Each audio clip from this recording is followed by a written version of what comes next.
Thank you for tuning in to the GSMC Basketball Podcast presented by the GSMC Sports Network. I'm your host, Nelson, here on this Thursday afternoon.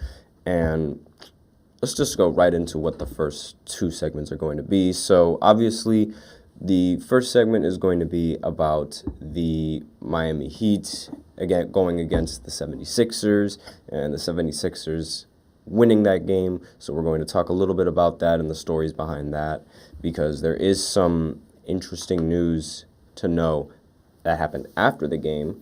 And then in the second segment, we are going to be talking about the Chicago Bulls blowing out the Atlanta Hawks and some of the stories that are generated from that matchup as well. And then we are going to do a quick preview of the next play-in games that will be happening tomorrow at 7 o'clock. So I'll just give a quick preview on what to expect from there. We also have a special fourth segment,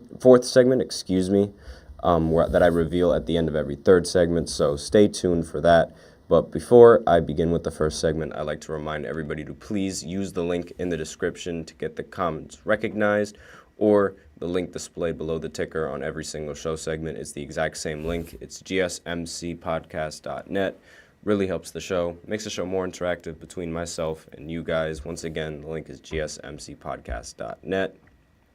And let's just dive right into this matchup, because I did not have the 76ers winning this game, and I definitely didn't expect the outcome once the Miami Heat were up by 12 points at the half. So it was looking like Miami was going to win, but then the Sixers ended up rallying into a comeback, and they ended up winning 105-104.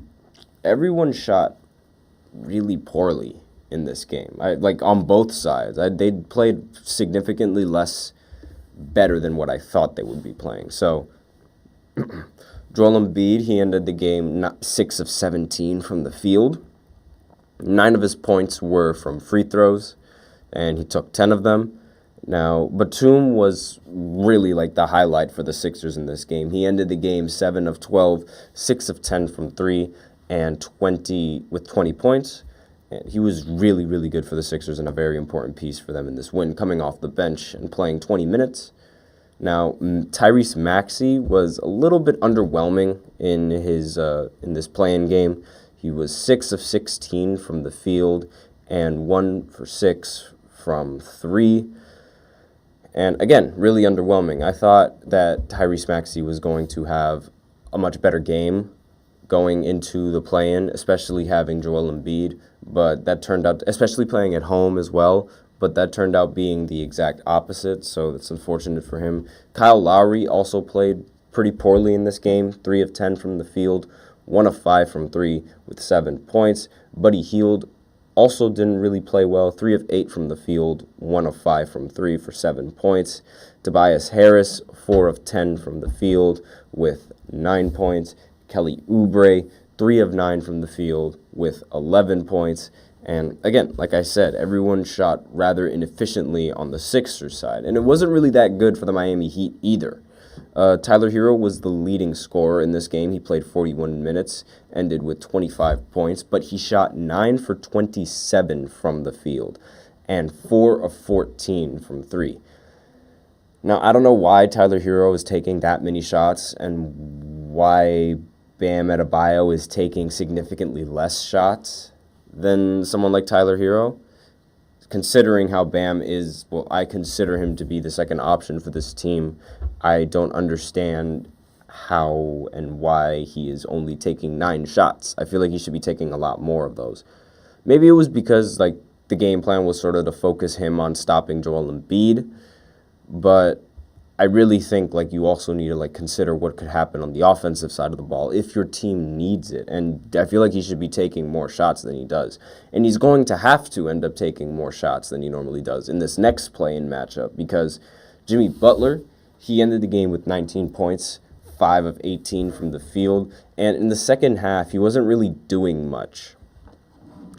He wasn't really doing those signature Jimmy Butler runs late in the game where he'd just shuts the whole game, shuts the whole stadium down, shuts the whole basketball court down, and they end up winning. That's not what happened in this game. And is playoff Jimmy a myth?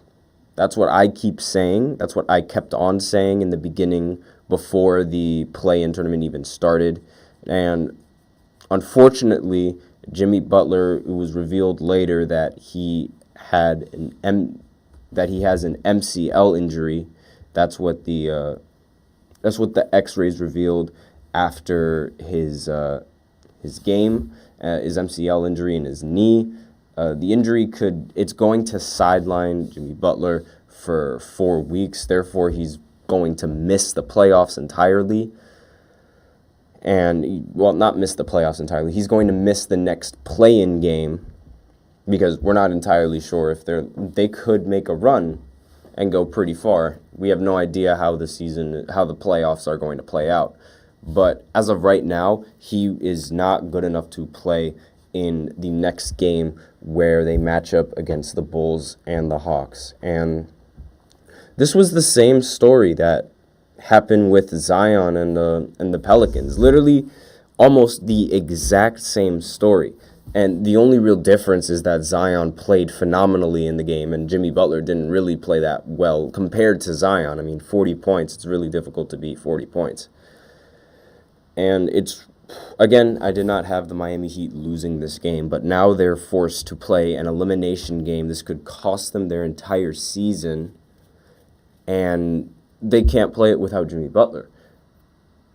And this is sort of like falling directly flat on my face. If you guys remember from the previous podcast, if you guys tune in, I mentioned how I don't think that the Bulls or the Hawks have any kind of chance of making the playoffs this year. And now I've just been proven wrong because the Bulls, they legitimately have a shot at beating the Miami Heat without Jimmy Butler now, officially allowing them a chance to play as the 8th seed. And wow, who would have thought? And not only that, like I mentioned before, there's going to be DeAndre DeRozan in the stands, and she was at the Raptors away game in the play-in, if I remember correctly, and she was sort of the player she was the fan that stood out and disrupted the Raptors with their free throws. So she could definitely do this again to the Miami Heat, which might be a little bit more dangerous because people in Miami are not as, let's say, nice as the people in Canada. And it would be really funny if it happens again. It'll be, oh my gosh, this little kid this toddler is just aggravating the team and completely throws them off. But back to the Sixers and Miami Heat matchup. Again, the game was really close. The final score was 105-104. Mainly because a lot of the players were playing worse than they usually do. But, again, I really was not expecting this win coming in from the Sixers. So now that the Sixers have won, they get to play the New York Knicks in the first round of the playoffs. And honestly, I have the Knicks winning this game in 4 games. That's how confident I am with this Knicks team. I think that they have exactly what it takes to sort of beat, excuse me for moving out of the camera. They have exactly what it takes to beat Joel Embiid and to beat this team. They have all the pieces. They have all the players. They have the chemistry. I genuinely think that the Knicks have a great chance to beat them in 4 games. And I think that's, like I said before on the previous podcast, this would be the end of the road for the 76ers. Regardless of who they played in the first round, I thought they were going to lose in 4 or 5 games because if they lost this game, then they would have had to play the Celtics, and the Celtics, they're just going to beat them, and because they always beat them. Jason Tatum, he always plays very well against the 76ers, and it's Celtics as a whole, they all play really well. So I wouldn't put it past them to beat them again, as to continue that trend as they've been doing previously. This also gives Joel Embiid and Maxey some time to rest, since they won't have to worry about playing another game tomorrow, which is when the next play-in games are happening. So that's always good news for them. Joel Embiid definitely needs that rest just to make sure that he doesn't re-aggravate his injury, even though that he's been healthy. They want to make sure that he's at 100%, even though I'm not entirely sure that's going to matter because they're playing the Knicks. And now for the Miami Heat, this is a little bit more difficult because before I was a little bit unsure if the series. I was certain that the series was going to be competitive between the Miami Heat and the Boston Celtics. Now, if the Heat win against the Bulls in this matchup, I'm not entirely so sure.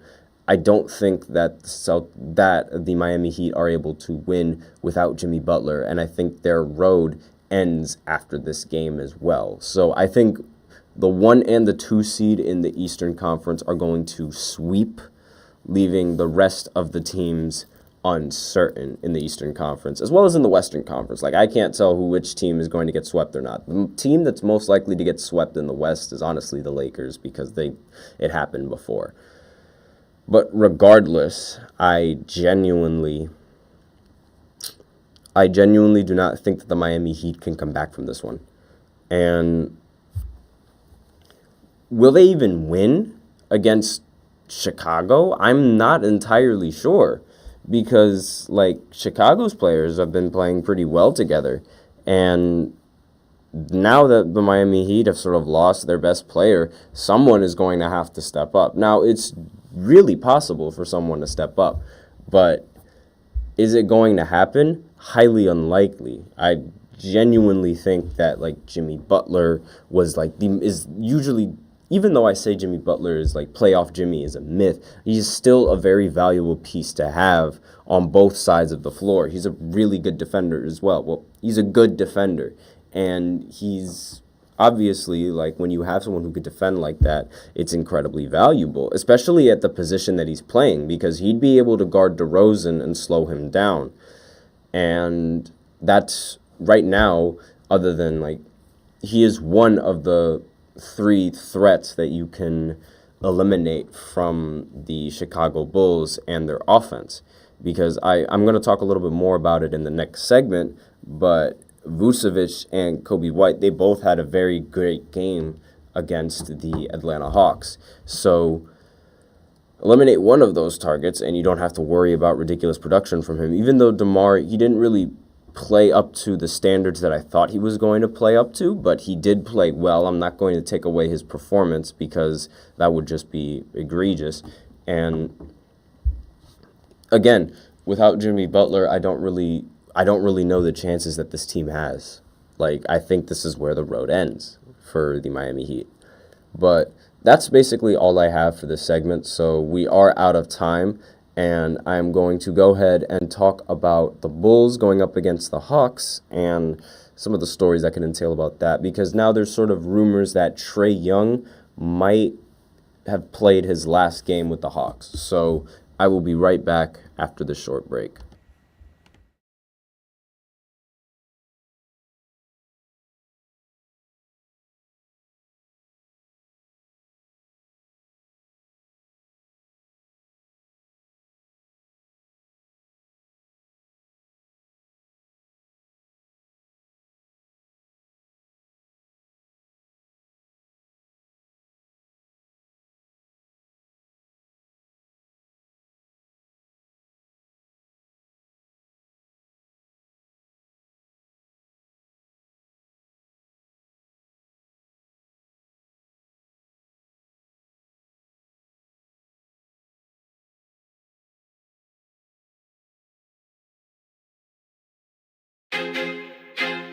I feel like I'm losing my mind.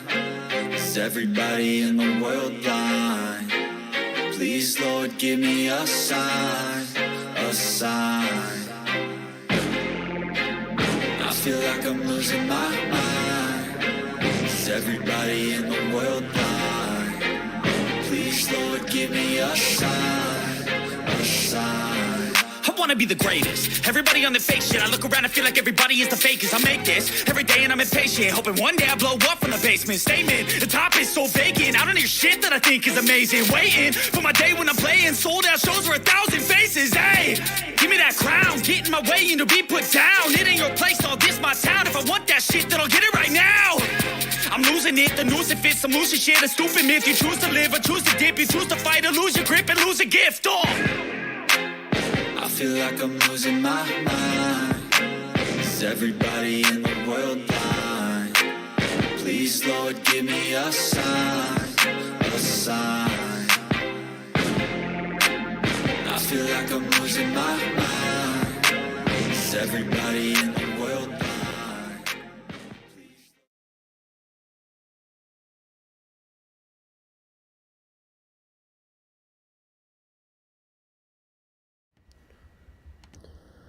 And we are back with the second segment of the GSMC Basketball Podcast presented by the GSMC Sports Network.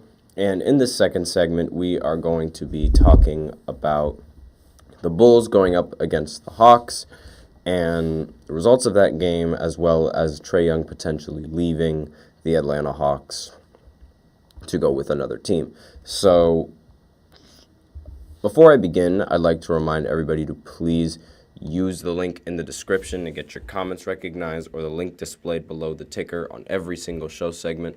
Once again, it is gsmcpodcast.net. Really helps the show, makes the show much more interactive between myself and you guys. Once again, the link is gsmcpodcast.net. And with that out of the way, we can go right ahead and talk about the Hawks matchup against the Chicago Bulls, and how the Bulls ended up blowing out the Hawks in this win. And let me just pull up the box scores real quick. Just give me 1 second. Okay, just waiting for it to load.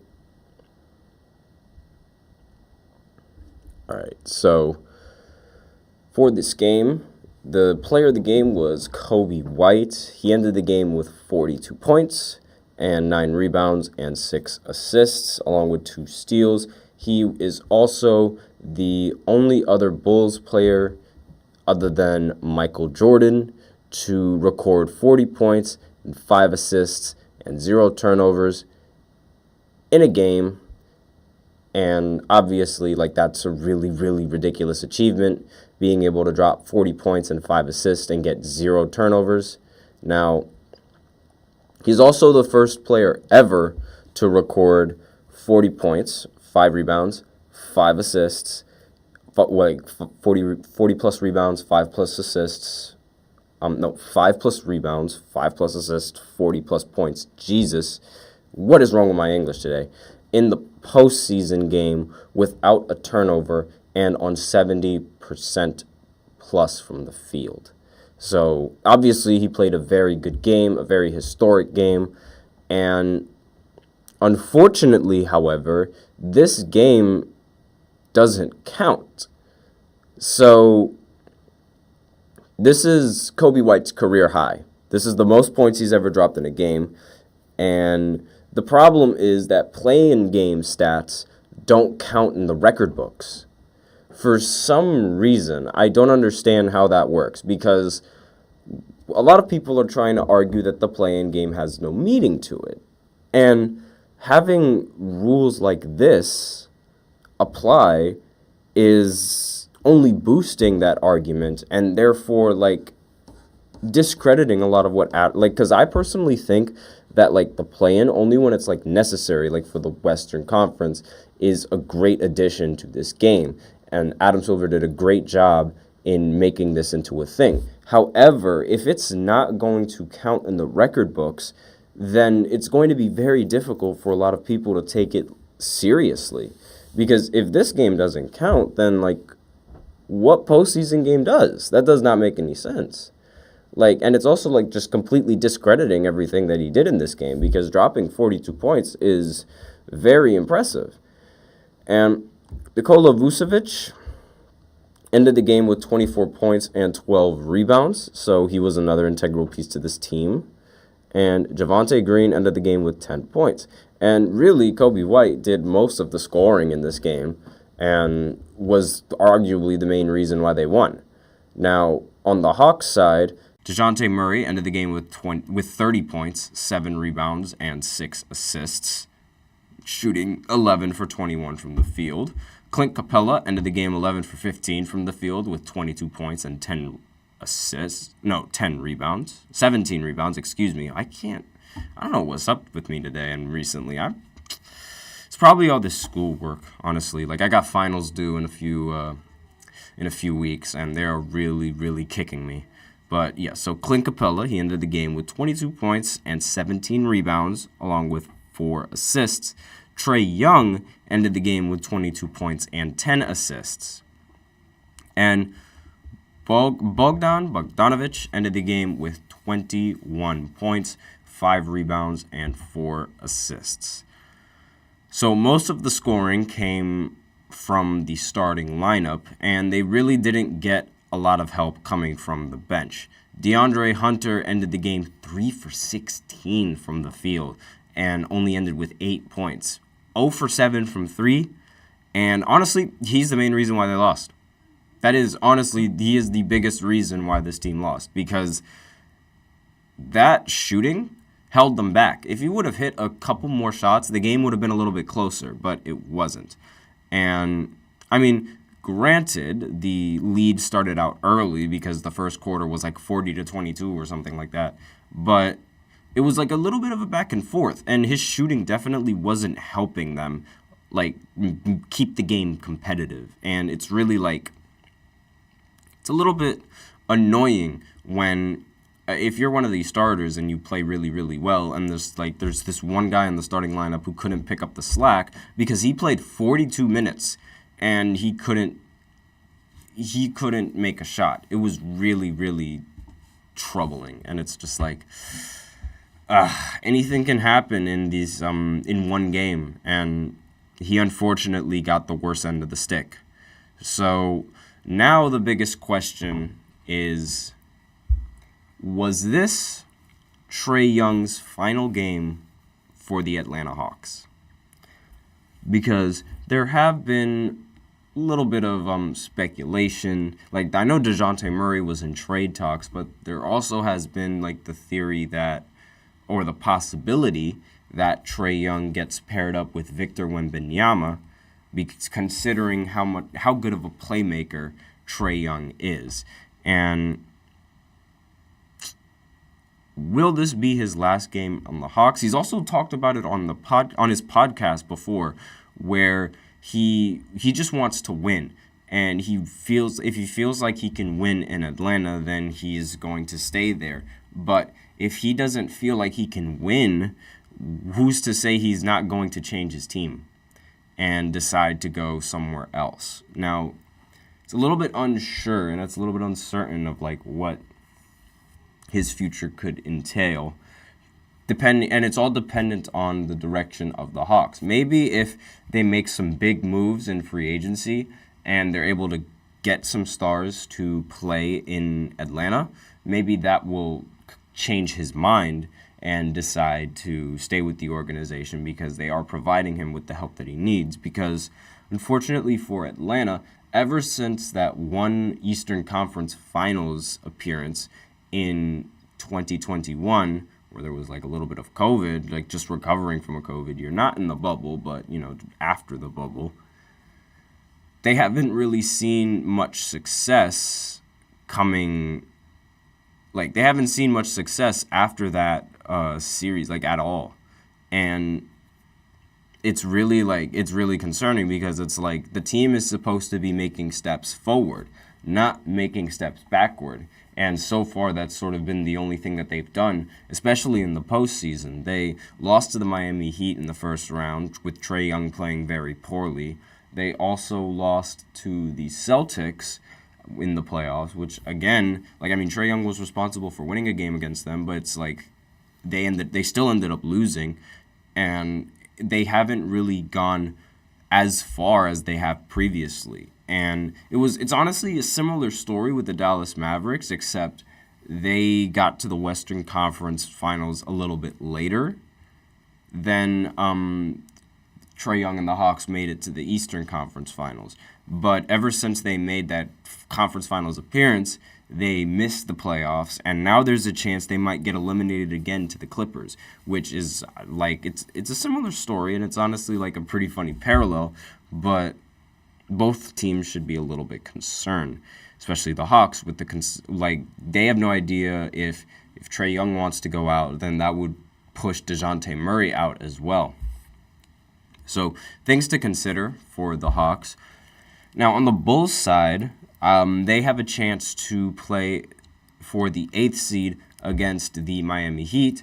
They have a pretty good shot at winning this game, assuming that all these players end up playing as good, if not better, than they previously had tonight, or last night, excuse me. And with the not with the Lakers. What am I talking about the Lakers? Jesus Christ. With the Bulls going into the play-in matchup against the Miami Heat, I think this is where they stop. Like, they beat them, and then they're going to have to play the Boston Celtics, who have a significantly better team than the Chicago Bulls team has. And therefore, I think the Celtics are going to just end up sweeping this team, as well as being able to sweep the Miami Heat, because the Heat don't have Jimmy Butler. And it's really like they're in a tough spot, because they're always in this tough spot. I don't understand how they always find themselves like in the mid-tier of the Eastern Conference with the team that they have. Because like Kobe White, DeMar DeRozan, and Vucevic, if they played like this like a little bit more consistently, I don't expect Kobe White to drop 40 every single game. That would be crazy. But if he could drop 25, and if DeRozan can continue that his 25 points per game average, which he is averaging 24 right now, which is just 1 point off, it doesn't matter.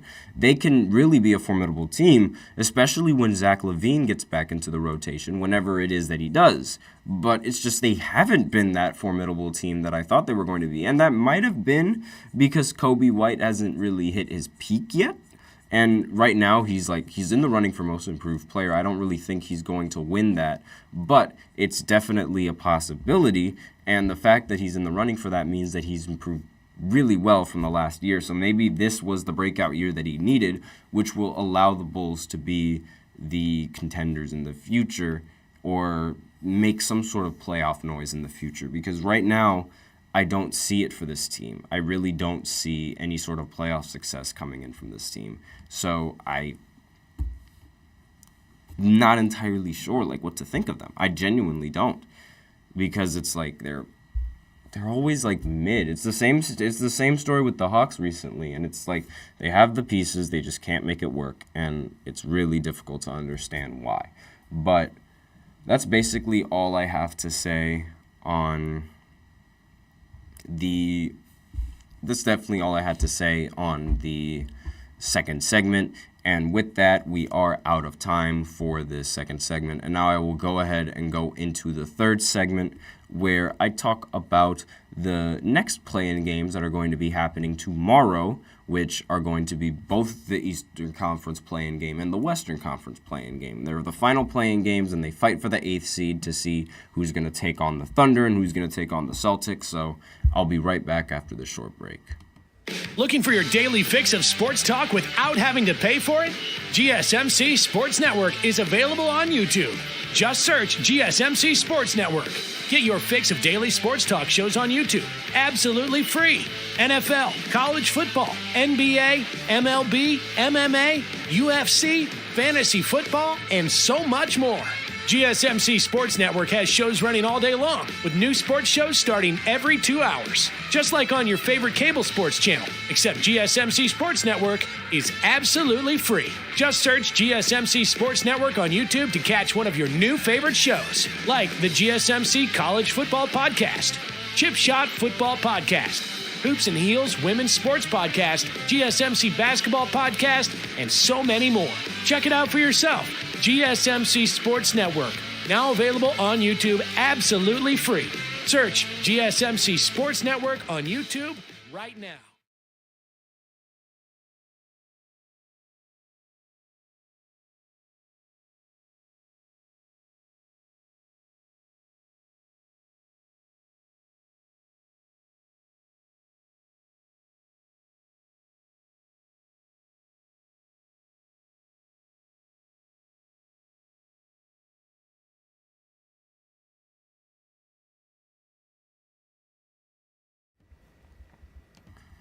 And we are back with the third segment of the GSMC Basketball Podcast presented by the GSMC Sports Network. And in this third segment, we are going to do a brief play-in preview of all the games that are going to be happening tomorrow. But there is some breaking news that I just saw, so I might as well go ahead and tell everyone what that is.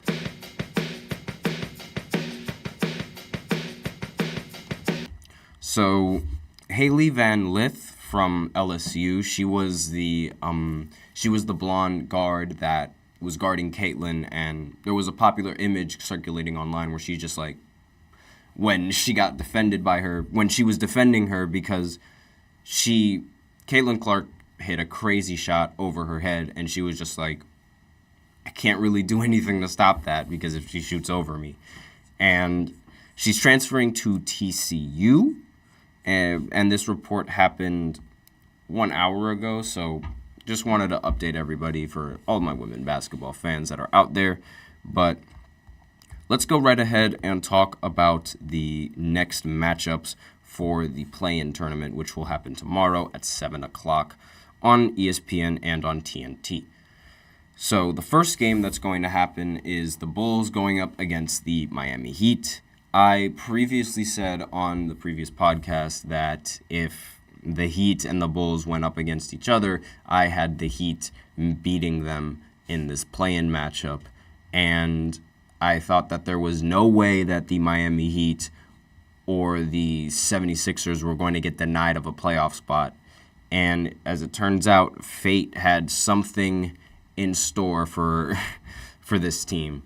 And the Miami Heat, as I said previously in the last segment, if you weren't paying attention, they lost Jimmy Butler.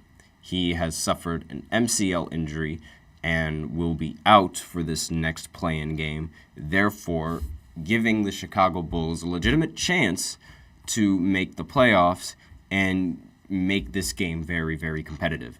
So my opinions on who will win in this game have slightly changed because now I am uncertain if the Miami Heat are going to be able to play as well in a crucial elimination game without their best player, Jimmy Butler. Now, I know I've said previously that playoff Jimmy is a myth, but that doesn't mean that he is not of great use to the roster and that the team could genuinely use him, especially in such a crucial game like this. So, with that in mind, I think this completely turns the tide into the favor of the Bulls. Even though the Miami Heat are going to be playing at home in this game, I am very, very skeptical on their chances of winning, simply because the Bulls, they do have like the matchups, and now that they don't have now that the Heat don't have Jimmy Butler's defense, and they don't have to worry about DeRozan being guarded by him, I feel like this just, again, it opens the door wide open for this team, and it could potentially win, especially with Kobe White playing as well as he previously did in the last game. There's no telling how this Bulls team is going to play and, how well they're going to perform in this game. And given that blowout against the Hawks, now it's like they've really shown that they have a chance. And it's really tough to decide who's going to win between both of these teams because, the odds and, the betting odds, they completely shifted. Miami was, before they were, if they were to match up against them, they would be, not even 5 point, maybe, 8+ point favorites. And now they're only 1.5 point favorites. And so, this, again, it completely turns the tide of this tournament. And it could, again, I don't think either of those teams are going to do much in the first round. I think the Celtics are going to easily sweep them. And so that's it's really unfortunate for either of those teams because they're essentially fighting to lose, in my opinion. I know that's a little bit harsh, and that's why, we play the game, and that's why we play the series, because anything can happen. But, the game difference between the Bulls and the game difference that the Heat and the Bulls have between the Celtics is massive. So it's not really putting it past me to think that the Celtics are going to win this series easily no matter who they play against. Now, on to the Western Conference. Again, it's the same thing that applies. I was a little bit unsure of how the matchups were going to go in this game, but now that Zion Williamson has been ruled out with an injury, again, he's also been ruled out. So the same thing that happened in this Bulls game happened when the Lakers played against the Pelicans. And now I'm thinking that, like, the Kings, they genuinely have a chance to make the playoffs because they've held high seeds for a majority of the regular season, and they just dropped a couple of games that they shouldn't have dropped, and it eventually resulted in them making it to the play-in tournament. And they were in the playoffs before, but they just kept dropping games because of how competitive the Western Conference really is. That being said, the matchups again in the Western Conference, like, they're extremely unpredictable. I think any team can beat any team in the Western Conference. But with Zion getting injured and not playing this game against the Kings, I don't think the Pelicans will have a shot at beating the Kings. I genuinely don't think so because the matchups aren't really in their favor on the Pelicans side now that they don't have Zion, which is obviously very concerning because Zion he's not particularly that good of a defender like how Jimmy Butler is a defender, but he is good on the offensive side of the ball, much better than I think Jimmy is on the offensive side of the ball, at least what I've seen from Zion. And with Zion's ability to score, it effectively cancels out Sabonis's scoring. He could cancel out Sabonis's scoring, so it's if Sabonis ends up dropping 17 points, then Zion can match that 17 points, so that way it would be up to his teammates to decide the outcome of the game. Or he could end up outscoring him. Let's say he scores 30 and Sabonis only scores 17. That could also give the team a little bit of a boost that he needed. But now that Zion's not in the lineup, it's going to be up to Brandon Ingram and CJ McCollum, who did not play very well in the last play-in game. So I don't know how the confidence is for them going into this next one, given how they played in the previous matchup. But for the Kings, given how they won in a blowout, that ultimately gives them a lot more juice, I guess you could say, and a lot more confidence to continue this journey. Honestly, the Western Conference play-in tournament and the Eastern Conference play-in tournament, they've both had the exact same story. The very first game was a really, really close game where one of the players, the team that lost, unfortunately, their best player went down. Miami with Jimmy Butler and the Pelicans with Zion. And then the next game that was played right after was a blowout for both teams. The Chicago Bulls blown out the Hawks, and the Kings ended up blowing out the Golden State Warriors. And it's a direct parallel. And both of those games had a player play, both of the blowout games had a player play very, very poorly than what was expected of them, like Klay Thompson and Herter in both of those matchups. So it's really it's almost parallel with each other in these matchups. And wait, no, not Herter, Hunter, excuse me, I messed up that. I messed up that last name. He's used to averaging 15 points a game, but ended the game with 8. So obviously that really, really hurt his team. And it's really a direct parallel with both of those matchups, making it even more uncertain on who's going to win for me. I genuinely have no idea which of these teams is going to win in this round. And I'm really, really excited for that because I thought that the battle for the 8th seed was going to be relatively easy to decide on the Eastern Conference. But now it's much more open given the unfortunate injury of Jimmy Butler. But it makes it a little bit more interesting, this game. And along with the Kings and the Pelicans, again, like, I think that the Kings are going to easily win this game, but still it makes it a little bit more interesting. So, because the Pelicans, they still have a pretty formidable roster, like, and still have relatively good players that should be able to produce just enough to end up coming out with the win. However, that's like, given how they played previously, that's not entirely so certain. And they will be, let's talk about what the chances of each of those teams if they end up making it to the playoffs. So I think the best team that has a chance of beating the 1 seed is the Kings going up against the Oklahoma City Thunder. Then again, that's not really saying much. It would have been the Pelicans had the Pelicans had Zion in the rotation, but after his injury, I don't think so. And so I think if the Kings win, they definitely have the best chance of beating Oklahoma City. But for the Eastern Conference, I don't think any team has a chance of beating the Boston Celtics. And again, this could also like just fall flat on my face because the Celtics, they have a tendency of underperforming when they really should be playing well. So if the series doesn't end in less than 5 games, then other teams might realize that, oh, they're not invincible, and give them a boost into being able to beat them and trying to play them. So that's some more implications there. And I'm not entirely sure like who's going to win against with the Kings and the Pelicans, but I'm going to be tuning in to both of these games because I'm very, very curious at the results. I really hope for a good game from both ends. Maybe Kobe White can play really well again and make this game fun, but we'll see how it goes.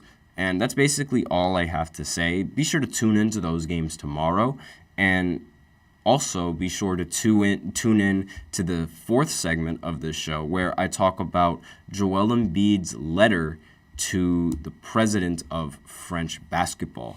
So I will be right back after this short break.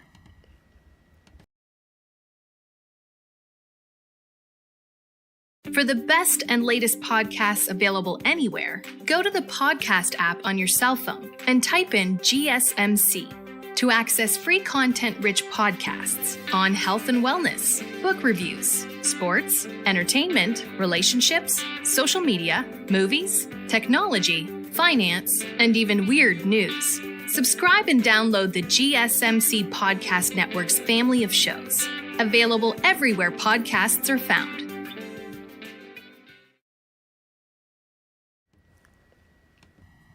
And we are back to the 4th segment of the GSMC Basketball Podcast, presented by the GSMC Sports Network. And in this 4th section, we are going to be talking about Joel Embiid's letter that he sent to the French president of basketball in 2021. Now, this letter was posted by, it was leaked, and it was posted by sideline sources. So this may or may not, this is a very well trusted source, so it most likely has happened, even though nobody has been reporting that recently. I'm just going to go ahead and check just to make sure that nobody has. Let me just see. Let's Google this. Yep. And Bleacher Report actually confirmed this 4 hours ago. So that's RMC Sport obtained the copy of it as well. So this definitely did happen. So just wanted to make sure before I said it. So the letter said, quote, "After discussion with the French Basketball Federation, my choice has now been made. I wish to take steps to obtain French naturalization and thus be able to be selected with the Blues. I therefore do not wish to play for any other national team. I have never worn the colors of any national team. It would be an immense honor for me to join this French team to participate in the next major international competitions. First and foremost, the 2024 Olympic and Paralympic Games." This was the letter that Joel Embiid wrote in the This was the letter that he wrote to President Emmanuel Macron. He's the president of French basketball. And this is really... Oh, there's a comment. Let me just go ahead and look at it. Low to kid, you're doing a great job, champ. Thanks. Now, back to the letter. The president of basketball, he most definitely must feel stabbed in the back after reading this letter. I mean, I didn't realize why the French president of basketball was so upset at Joel Embiid for choosing to play for Team USA. But now, since I read this, I can see why he's so upset, because he feels stabbed in the back. This is, to compare it to the NBA, this is literally Kevin Durant signing with the Golden State Warriors. This is almost not entirely verbatim, but this is what it feels like for the president of French basketball, because he said that he wanted to be a part of the team. Again, he wanted to be a part of the team and represent no other nation, yet here he goes representing Team USA, simply because the Team USA roster is most of the time, 9 times out of 10, much better, especially when they send the best players and they don't send the second best players coming up. They're usually much better than international players. And in these international tournaments, it's no secret that basketball is America's sport to lose in the Olympics. And Joel Embiid picking Team USA to be a part of, it's almost as if he's taking the easy way out, which is seen as soft, which doesn't help his reputation of being a flopper in the NBA, since a lot of people genuinely think that Joel Embiid is rather soft. So this doesn't really help the accusations for that. But regardless, this letter was written in French, by the way, so I just translated it. But it's really I don't know if this is a weak move or if this is just because I don't know if me saying that this is a weak move makes me a hater, if that makes sense. Because I don't like Joel Embiid, but I also don't like to disrespect any of these players that put their heart and soul in the game. But I will say that if you say that you're going to be a part of a team and an organization, own up to it. And he obviously, he wrote this letter, maybe I understand circumstances change. And, obviously, I'm going to defend Joel Embiid being a part of Team USA because USA. But regardless, I genuinely think that the move is rather weak, especially when we see Victor Wembanyama deciding to, because he hasn't declared, he's not on Team USA, and he's most likely going to play for the French international team as well. And it's really annoying for French basketball because they were hoping to put... they wanted a death lineup of having Rudy Gobert at the 5, Victor Wembanyama at the small forward, and Joel Embiid at the power forward. So that way they could have a ridiculously tall lineup with, it would be so broken, honestly. Just thinking about it is just ew, what kind of toxic game is this? Because Victor at the 7'4" is a cheat code. There's literally no other way to describe it other than a cheat code, because he's just that much taller than everyone. But I digress. So I think this is a relatively weak move for any kind of athlete, because I didn't think it was that weak of a move before I found out about this letter. I thought if you don't make a commitment to any national team and you have a citizenship for both, it's fair game. But, obviously he was still going to face backlash for doing that, simply because, again, it's still the easy way out. But when you have citizenship in both, even though you aren't really born in the country, you still have the option. Now, is it a little bit weak. They had the same problem with Paolo Banchero as well, how the Italian team was a little bit mad how he decided to join Team USA instead of sticking with their team. And obviously, like, there's mixed opinions there. But again, if you have citizenship in both and haven't claimed, like, and haven't physically said that you are going to be a part of the organization, I think it's fair game. But now reading this letter, Joel Embiid said in paper that he wanted to play for the French team, and now here he goes switching up. And so I think that move is weak. The fact that he lied, not so much the fact that he decided to join another team. It's the lying part of it that I think is a weak move. Yeah, that's a great way to explain it. Because if he didn't lie, I wouldn't have a problem with it. But, like, you say that you want to play in the 2024 Olympics. And the second a better opportunity comes for you, you take it. And, like, I understand it's like, don't hate the player, hate the game. That's just what you do. You see good opportunities and you're supposed to take them. But there's also, like, I feel a lack of loyalty that's being involved. And that, like, that might play into effect, like, with, like, political reasons, like, such as nationalism. But I'm not going to get into that.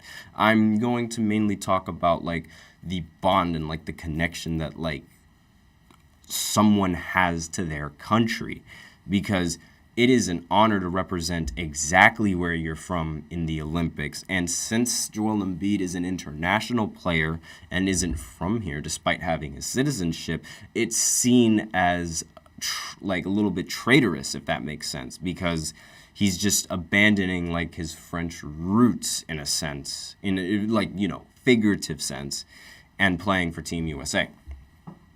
And I understand both sides, but again, like, when I'm on the side of, if he has the citizenship, then he's good to go. Obviously, like, that might be entailed with some bias since, you know, USA, but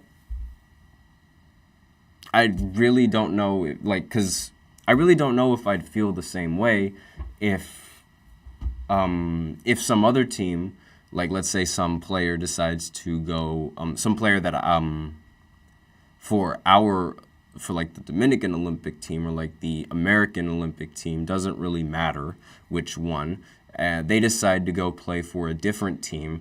Depending on the reason why, I'm not really going to be as upset at them. Now, if the athlete lies, then I'm going to be upset about him, because I genuinely do not like it when players and athletes do not keep their word. I genuinely do not.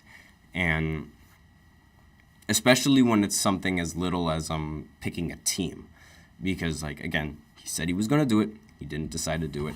And it's just very, very, it's very weak. I think it's weak. But that's going to be a shorter segment, and there's really not much that can be, like, that needs to be talked about with this anymore, because, like, we see the letter, the roster has already been confirmed, and unfortunately, we'll see, like, how Victor plays on the French team, because now that he has legitimate experience in the NBA and how these players play, I'm not entirely sure if that'll give him all the advantage that he needs. But then again, I don't know if there's really anyone on Team USA that's able to guard someone that's 7'4". Oh my gosh, if Bam is guarding him, that is going to be a nightmare. That is genuinely going to be a nightmare if Bam has to guard Victor Wembanyama for even 2 seconds. And I'm not saying that because Bam is a bad defender. I'm saying that because of the height difference. Because Bam is one of those undersized centers compared with Joel Embiid and Anthony Davis. And even then, I don't think Anthony Davis is going to be able to hold Victor Wembanyama that well. Especially if he takes him out to the perimeter. Because I guess I do have more to say. These athletes, when they're on Olympic teams, they might not really play well in the NBA, but when they're on Olympic teams, they play a lot better. They are much more valuable because the system that they run is most likely run through these players who are used to it. And they're also, not to mention, some of these international players are used to playing with these guys since they were like 14 years old. Like, it was the reason why Argentina was so feared back in the day with Manu Ginobili, and why the French were also rather feared because of Tony Parker and all of these other players who have played with a club or an international team since they were children or like teenagers, if you want to say. And that's really like, who knows what kind of role the French team is going to give Victor Wembanyama on Team France. And it might even like make him better, like the system that they run. If they run the entire system through him and he feels a lot more confident playing with players that he's been playing with since he was a teenager, then that could be a serious problem going into a matchup against them. Because again, he's already difficult to guard as it is with his height. And already being unable to contest him because of his height, it's going to be tough to stop him if he can run the offense really well, and if the coaching scheme and everything plays into effect. And I understand, like, you know, when Team USA matched up against, like, the under-18 team of USA matched up against the under-18 team of France, and Chet played against Victor Wembanyama, Chet ended up winning, but I think Victor Wembanyama has progressed a lot faster and a lot better than Chet Holmgren has.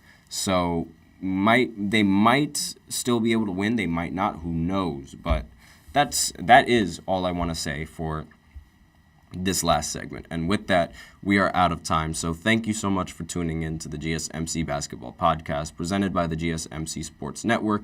Your support means a lot to us, so please remember to subscribe to the show and leave a positive review. It really does make a difference. We also invite you to follow us on Facebook, Twitter, TikTok, and Instagram for more content and updates. And I also like to remind you to please use the link in the description to get your comments recognized, or the link displayed below the ticker on every single show segment. That is gsmcpodcast.net. Really helps the show, makes the show much more interactive between myself and you guys. Once again, the link is gsmcpodcast.net. And that is going to be the end of our show. Thank you all once again. I am your host, Nelson, and as always, take care.